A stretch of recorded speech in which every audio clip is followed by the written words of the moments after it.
जिसके मुख्यमंत्री कहीं गए नहीं, चंडीगढ़ छोड़कर बालिया से हल्के में 10 साल में एक बार आए, तो सारा देश देखेगा कि ऐसी सरकार के साथ कौन खड़ा है और कौन ईमानदारी से लड़ाई लड़ने की साथ खड़ा है। तो भाई ये लड़ाई, और भाई मुझे आगे भी ये सारी बात आ गई।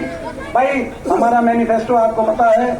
सबसे पहली बात, हमारी काकी ताइयों के लिए जो बुढ़ापा पेंशन से कम की उम्र है, जिसकी बुढ़ापा पेंशन की उम्र होगी वो तो न्यारी है जी, वो तो हमारी ना वो तो, मगर जो बुढ़ापा पेंशन से कम की उम्र है उनके लिए भी 60 साल से कम की उम्र के लिए भाई 2000 रसोई खर्च पेंशन, क्योंकि इनने महंगाई बहुत बढ़ा दी बीजेपी ने, 2000 सीधा खाते में, सीधा खाते में कहते हैं। कोई हमारा भाई डिस्टर्ब करे तो आप बता दीजिए। और हमारे बड़े बुजुर्गों के लिए देश में सर्वाधिक 6000 बुढ़ापा पेंशन करने का काम, उसमें दोनों है। कहता हूँ नाराज हो जाए मेरे पे भाई, उसमें दोनों है, उसमें कोई, उसमें दोनों का बराबर है भाई। तो अपना, और हमारे जो है कर्मचारियों के लिए ओल्ड पेंशन स्कीम, नौजवानों, क्योंकि बीजेपी ने सरकारी नौकरी खत्म कर दी। हरियाणा में 2 लाख सरकारी पद समाप्त खाली पड़े और 1.5 लाख पद पे कौशल निगम की कच्ची नौकरी, कौशल निगम के माध्यम से। तो जहां बिना रिजर्वेशन, बिना पेंशन, कौशल निगम से कच्ची नौकरी, कितना अन्याय हरियाणा के नौजवानों के साथ, कितना अन्याय हो रहा है आप अंदाजा लगाओ। तो 2 लाख पक्की नौकरी आते ही योजना पूरी जॉब कैलेंडर के साथ समयबद्ध रूप से और पूरी मेरिट से नौजवानों को हरियाणा में अपने रोजगार दिलवाने का कार्य।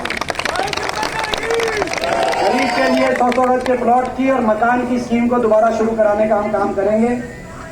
और महंगाई की कमर तोड़ने के लिए 300 यूनिट बिजली में राहत, 300 यूनिट बिजली में राहत और 500 रुपए में गैस का सिलेंडर दिलवाने का।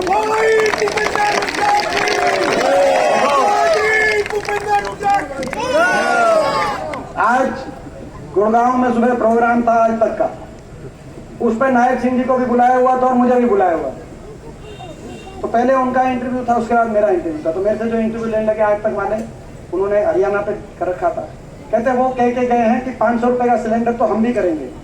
बीजेपी ने अपने मैनिफेस्टो में लिखा है। मैं भाई 500 रुपए का वो सिलेंडर अगर करेंगे, कांग्रेस के मैनिफेस्टो में फर्क एक है, 10 साल तक 1100 रुपए के सिलेंडर पे रोटी पुआ दी इनने, मैं फर्क ये है। और अब कांग्रेस ने कह दिया 500 रुपए में सिलेंडर, तो ये भी कह रहे हैं 500 रुपए सिलेंडर। ये तो वही बात हो गई, खट्टर साहब और दुष्यंत लूट के खा गए, हरियाणा खराब बर्बाद कर दिया बिल्कुल। और उसके बाद समझौता तोड़ते ही दुष्यंत चौटाला का बयान आया कि खट्टर साहब के और बीजेपी के घोटालों के राज बताएंगे।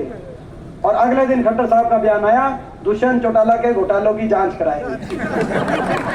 कोई शराब घोटाला कर गया, कोई रजिस्ट्री घोटाला कर गया, कोई माइनिंग का घोटाला कर गया, दादरी की माइन में कौन लूटन लग रहा है, कोई गुड़गांव की अरावली को कौन लूट गया, और कौन सी यासी कंपनी आई थी गुजरात की जिसने सारी आइडिया बनवा दी, आइडिया बनवा के कौन लूट गया। अब कहां तक बात जाएगी, बात चलेगी तो दूर तक जाएगी। तो आज ये मौका है भाई। एक बात बताओ भाई, हमारा घर है बादली हल्का, मेरी कर्म भूमि हल्का है भाई। मैं समझता हूँ कि शायद मैंने अपने जीवन में अगर गिनती की जाए तो कलोई हल्के में इतना समय नहीं मैंने अपने जीवन में इतना व्यतीत नहीं किया। जीवन में जितना मैंने होगा भाई, मैं नहीं मना करता भाई, मान गए तेरे को। तो भाई मगर जितना मैंने बादली हल्के के गांव में, क्योंकि बचपन से यहाँ पे गांव, तो भाई यहाँ बादली हल्का किस तरफ फैसला सुनाएगा, अपने बेटे की तरफ सुनाएगा या ये गुजरात से आई हुई शक्तियों की तरफ सुनवाएगा, इस बात का निर्णय आपको करना है। मैं आपसे पूछना चाहता हूँ निश्चिंत होकर, चिंता मना करो गाँव से, चिंता मना करो भाई एक बात बताओ, निश्चिंत हाथ उठा करके बताओ कि भाई अगर आपका साथ और समर्थन, ये चुनाव आपका अपना चुनाव है, यहाँ से रिकॉर्ड जीत होनी चाहिए, यहाँ से रिकॉर्ड जीत होनी चाहिए भाग्य से। बताओ भाई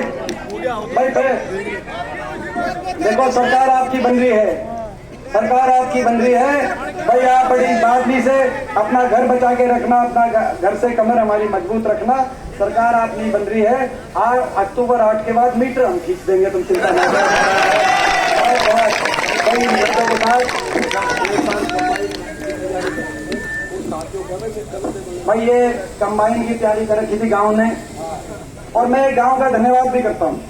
एक बात रह गई थी, मैं बड़ा गांव का मैं धन्यवाद करता हूँ। मैं जब लोकसभा चुनाव में बीच में आया था गांव में, उस दिन वो 3-4 दिन ऐसे थे, मेरे को 102, 103, 104 तक बुखार टूटता नहीं था। वो 3-4 दिन मेरे को याद है। सिलानी में भी तभी आया था जब मेरे बुखार था। सिलानी बहुत मेरी हालत नहीं थी और मैं बोल भी नहीं पाया। बड़ी किसी तरीके से शरीर था, मेरी आत्मा नहीं थी। लेकिन फिर भी मेरे गांव ने अपना समझा। मैं उसके लिए भाई आपने मेरी वो मेरी गलती वो माफ करी।